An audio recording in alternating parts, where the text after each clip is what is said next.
ബലാത്സംഗ കേസിൽ രാഹുൽ മാങ്കൂട്ടത്തിലിനെ പ്രത്യേക അന്വേഷണ സംഘം ചോദ്യം ചെയ്തു തുടങ്ങി. SIT തയ്യാറാക്കിയ പ്രത്യേക ചോദ്യാവലി പ്രകാരമാണ് ചോദ്യം ചെയ്യൽ. സ്വകാര്യ ഫോണിന്റെ പാസ്വേഡ് മാങ്കൂട്ടത്തിൽ വെളിപ്പെടുത്താത്ത സാഹചര്യത്തിൽ ഫോൺ ശാസ്ത്രീയ പരിശോധനയ്ക്ക് വിധേയമാക്കും. വിവരങ്ങളുമായി രാജ്കുമാർ ഞങ്ങളുടെ പ്രതിനിധി ചേരുകയാണ്. രാജ്കുമാർ, ഈ മൊഴികളുടെ മൂന്നാം ബലാത്സംഗ കേസിൽ അതിജീവിത പറഞ്ഞ മൊഴികളുടെ ഒക്കെ അടിസ്ഥാനത്തിൽ ശാസ്ത്രീയമായി തയ്യാറാക്കിയ ചോദ്യാവലി പ്രകാരമാണ് ഇപ്പോൾ രാഹുൽ മാങ്കൂട്ടത്തിലെ ചോദ്യം ചെയ്യൽ പുരോഗമിക്കുന്നത്. ആദ്യം അതിലേക്ക് എന്തൊക്കെ വിവരങ്ങൾ ലഭ്യമാകുന്നവ? അജിംഷാദ്, ചോദ്യം ചെയ്യൽ 2 മണിക്കൂർ പിന്നിട്ടിരിക്കുകയാണ്. ഇപ്പോഴും പൂർണ്ണമായും സഹകരിക്കാൻ തയ്യാറാകുന്നില്ല. അവ്യക്തമായ മറുപടികൾ 1. 2, തനിക്കൊന്നും അറിയില്ല. ഇത് റിപ്പീറ്റ് ചെയ്തിട്ടുള്ള മറുപടികളാണ്.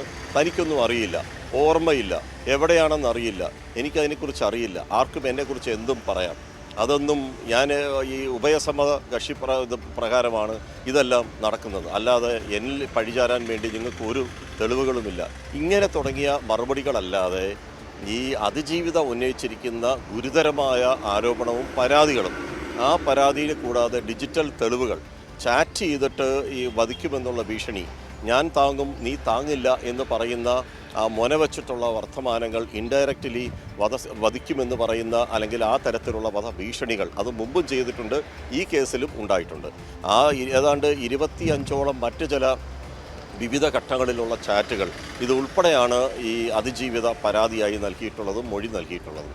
ഇത് അനുസരിച്ചിട്ടുള്ള ചോദ്യാവലി തയ്യാറാക്കി 25ഓളം ചോദ്യങ്ങൾ. ആ ചോദ്യങ്ങൾക്ക് ഓരോ ചോദ്യങ്ങൾക്കും അതിൻ്റെ പലതട്ടിലുള്ള ഉപചോദ്യങ്ങൾ, അത് ഓരോ ചോദ്യങ്ങളും പ്രത്യേക ഇതിൽ അന്വേഷണ ഉദ്യോഗസ്ഥർ 10ഓളം അന്വേഷണ ഉദ്യോഗസ്ഥർക്ക് വേർതിരിച്ച് നൽകി അവരാണിത് പലപ്പോഴായി ക്രോസ് ചെയ്ത് ചോദ്യങ്ങളെല്ലാം ചോദിക്കുന്നത്. ഒരു ഉദ്യോഗസ്ഥനല്ല നിരന്തരം ചോദ്യം ചോദിച്ചുകൊണ്ടിരിക്കുക. ഒരു ഉദ്യോഗസ്ഥൻ അത് ചോദിക്കുമ്പോൾ തന്നെ മറ്റൊരു ഉദ്യോഗസ്ഥൻ്റെ ഇടയിൽ കയറി ചോദിക്കും. അങ്ങനെ ഒരു തരത്തിലുള്ള പ്രത്യേക ഒരു സൈക്കോളജി അതിൽ അപ്ലൈ ചെയ്തുകൊണ്ടാണ് നിലവിൽ ചോദ്യം ചെയ്യൽ പുരോഗമിക്കുന്നത്.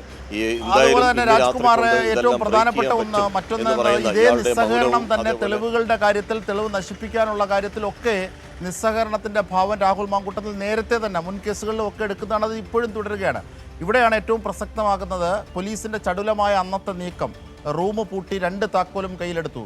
അതുവഴി ലഭിച്ച, പിന്നീട് മറ്റ് പരിശോധനകളിൽ ലഭിച്ച സ്വകാര്യ ഫോണുകളും മറ്റ് ഡിജിറ്റൽ തെളിവുകളും, ഇതിൻ്റെ പാസ്വേഡ് നൽകാനും രാഹുൽ മാങ്കൂട്ട ഇതുവരെയും തയ്യാറാകുന്നില്ല. ഈ സാഹചര്യത്തിലാണോ ശാസ്ത്രീയ പരിശോധനകളിലേക്ക് ഫോൺ വിധേയമാക്കുന്നത്? അതും ഒരുപക്ഷെ തെളിവ് ശേഖരണത്തിൻ്റെ നിർണായക ഘട്ടങ്ങൾ തന്നെയാണ്. രാജ്കുമാർ, ഈ പിടിച്ചെടുത്ത ഈ ഫോൺ അയാൾ തന്നെ തുറന്ന്, ഈ പ്രതി തന്നെ അത് തുറന്നു നൽകുന്നില്ലെങ്കിൽ പിന്നെ ആ പോലീസിന് അത് ടാമ്പർ ചെയ്യാൻ കഴിയില്ല. അത് പിന്നീട് അത് കോടതിയിൽ എത്തുമ്പോൾ അത് പ്രശ്നങ്ങൾ വരും. ഇത് ആരോ ഇതിനകത്ത് മാനിപ്പുലേറ്റ് ചെയ്തെന്ന് ഈ പ്രതിക്ക് പറയാനുള്ളൊരു അവസരം കിട്ടും. അത് ഒഴിവാക്കാനാണ് ഫോറൻസിക് ഉൾപ്പെടെയുള്ള ഈ പറഞ്ഞ ശാസ്ത്രീയ തെളിവുകൾക്ക് വേണ്ടി, ശാസ്ത്രീയ പരിശോധനയ്ക്ക് വേണ്ടി ഈ ഫോൺ ഫോറൻസിക് ലാബിലേക്ക് അയക്കുന്നത്. അവിടുത്തെ സൈബർ വിങ് ആയിരിക്കും അത് പരിശോധിച്ച് കോടതിക്ക് അതിൻ്റെ റിപ്പോർട്ട് സമർപ്പിക്കുക. അന്വേഷണ സംഘത്തിനല്ല അതിൻ്റെ റിപ്പോർട്ട് വരുന്നത്, കോടതിക്കായിരിക്കും അതിൻ്റെ അന്വേഷണ റിപ്പോർട്ട് വരുന്നത്. അതിൻ്റെ പകർപ്പായിരിക്കും അന്വേഷണ സംഘത്തിന് ലഭിക്കുന്നത്. അപ്പോൾ അതുപോലെയുള്ള സാഹചര്യ തെളിവുകളും ശാസ്ത്രീയ തെളിവുകളും ഉൾപ്പെടെ ശേഖരിച്ചുകൊണ്ടാണ് പഴുതടച്ച ഒരു അന്വേഷണത്തിന് SIT തയ്യാറായത്. അജിംഷാദ് സൂചിപ്പിച്ചതുപോലെ ഒരു തരത്തിലും ഇതിൻ്റെ ഈ കാര്യങ്ങൾ പുറത്തു പോകാതെ തന്ത്രപരമായി രാത്രി ആ ലോഡ്ജിൽ കയറി രാഹുൽ മാങ്കൂട്ടത്തെ കസ്റ്റഡിയിലെടുക്കുന്നു. ആ സമയത്ത് അവിടെ ഉണ്ടായിരുന്ന ഡിജിറ്റൽ ഫോൺ ഉൾപ്പെടെയുള്ള ഐപാഡ് തുടങ്ങിയ ഡിജിറ്റൽ ഉപകരണങ്ങൾ കസ്റ്റഡിയിലെടുക്കുന്നു. പിന്നീടും ആ മുറിയിൽ വ്യാപകമായ തെരച്ചിൽ നടത്തുന്നു.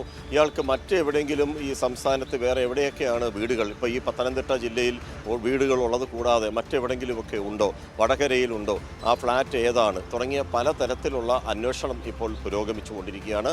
ഇവിടെ ഈ ചോദ്യം ചെയ്യൽ നടക്കുമ്പോൾ തന്നെ ഈ അതിൽ പരാതിയിൽ പറയുന്ന കാര്യങ്ങളെ സംബന്ധിച്ച് SIT സംഘം ഇന്ന് പല ജില്ലകളിലായി ഒരേ സമയത്ത് പല സ്ഥലത്തും തെരച്ചിൽ നടത്തിക്കൊണ്ടിരിക്കുകയാണ്. അജിംഷാദ്, ശരി. രാജ്കുമാറാണ് വിവരങ്ങൾ, വിശദാംശങ്ങൾ.